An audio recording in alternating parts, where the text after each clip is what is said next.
Hi everyone, welcome to my channel Wholesale to Million. My name is Khang, where I share with you guys everything I've learned about wholesaling houses, how you can go out there, tie a piece of property up under contract at a discount price, and now you're able and legally can assign that contract over to another buyer that is willing to pay more for it and make a large profit. Now, you don't need your own cash because you're not going to buy the property. You don't need good credit because you're not going to take a loan on it. And you don't need any construction background because you're not going to fix it and flip it, all right? So what I'm going to share with you guys is what you do need to learn is you need to learn the skill set on how to be able to go out there, find and locate a motivated seller.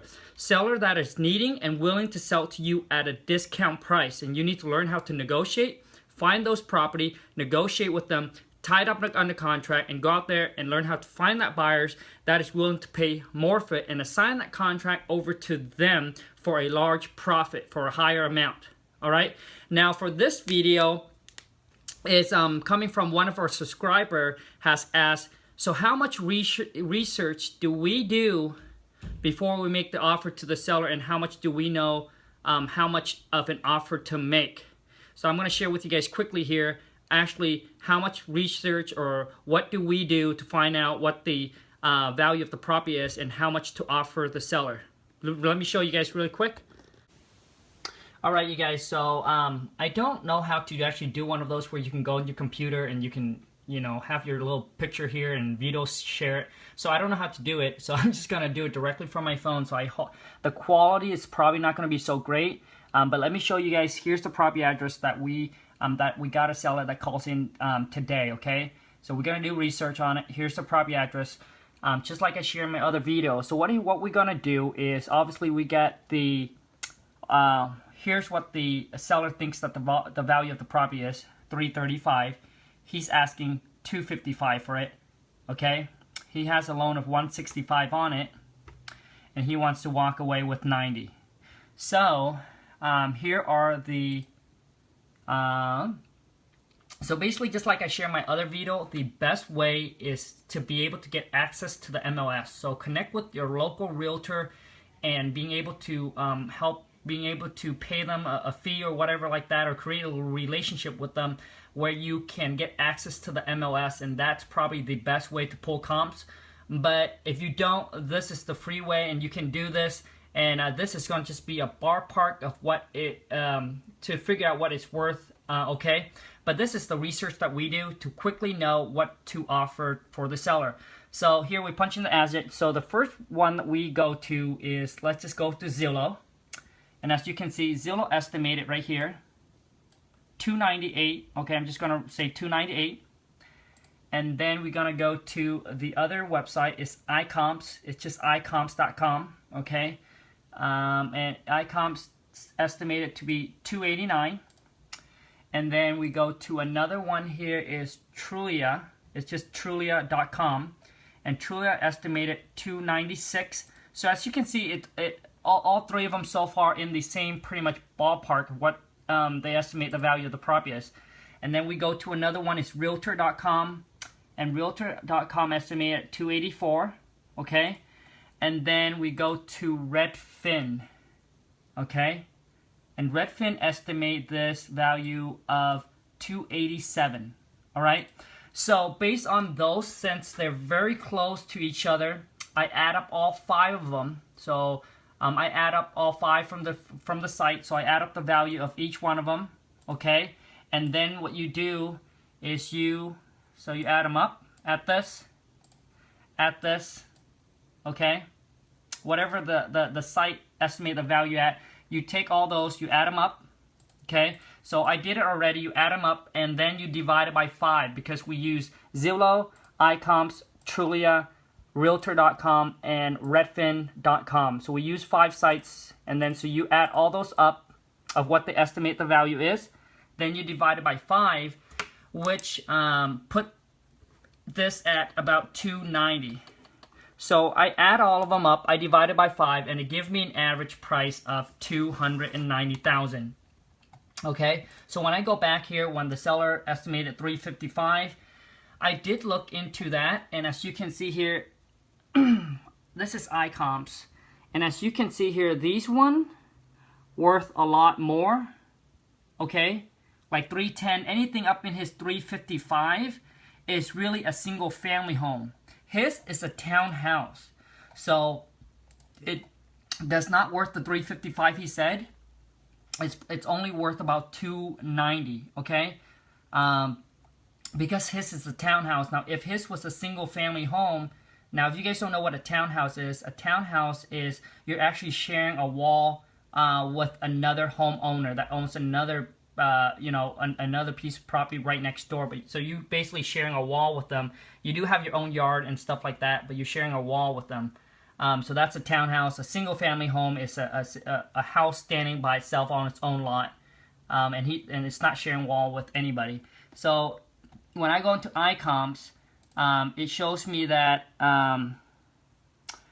here's a 290, okay. But when I go into iComps and figure out, as you can see here in iComps, that's the green is where it's your property, and then when I look at these. Okay, these are in the 347, which is is what he predicted. If his was a single family home, it's probably worth around that 350 price range.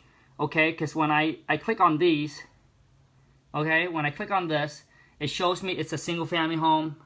This one here is a single family home as well, but it actually not updated. Okay, so that's why it's only 283. The one that is right here, if his was a single family home standing alone by itself, then it's probably would have worth what he said it's worth. So that's how I quickly run the comps, you guys. I just go to Zillow, see what it's estimating at. I go to iComps, I go to Trulia, I go to Realtor.com, and then I go to Redfin.com, and then I take the average of those 5, add them all up, divided by 5, and then I figure out that's what the property is worth, okay? So basically that's how, hold on a second here.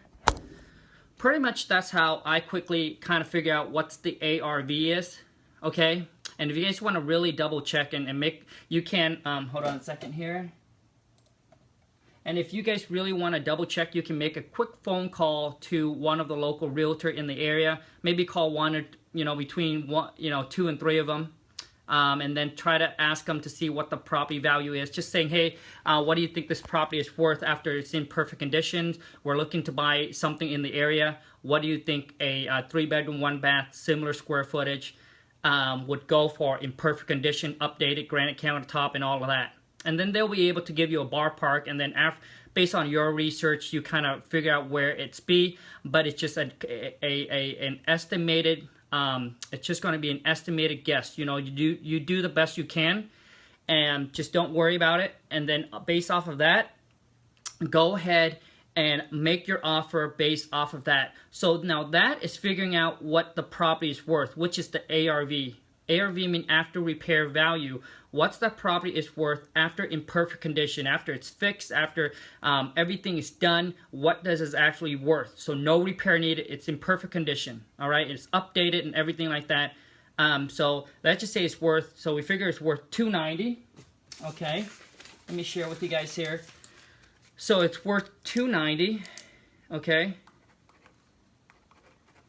And like I share with you guys in the other, oh gosh, I don't know if you can see that, in the other video, but what you do is you take 290, okay, minus 30%, okay, you minus 30%, you guys can't even see that, so you take 290 minus 30%, okay, so let's see what that is. So 290 minus 30%. So that gives you 203. Okay? So that gives you the reason why you minus 30% is normal investor, most investor, that's how much they want to make on their money. So they want to make 30% on their money, all right? Okay, so now you got, so at 290 we minus 30% for what the investor want to make, which is what is your end buyer want to make. And then now you got to minus that 203. Now you got to minus what you figure the repair cost would be. In this case, the seller said it's $5,000. But by looking some pictures online, we're gonna say it's gonna be roughly about 10,000 in repair. So I'm gonna minus 10,000. Okay, that put us down to that put us at 193. So 193 is what your end buyer is gonna buy it at. Okay, now if you want to make a profit, you got to get it lower than 193. So let's just say if you want to make 5,000, then you got to take 193 minus 5. That puts you at 188. Okay, so which means you want to be able to tie this property at about 188 if you want to make $5,000, because your other buyer is going to pay 193 for it. All right, so which means the lower you can tie it up, the more profit you're going to make, because you know your buyer, whoever it is out there, that it's going to be able to pay 193 for it. Okay, so when you start negotiating with the seller, you don't want to start at the 188. You want to start lower. So if I were you, I would come in at 170, and then you can go up.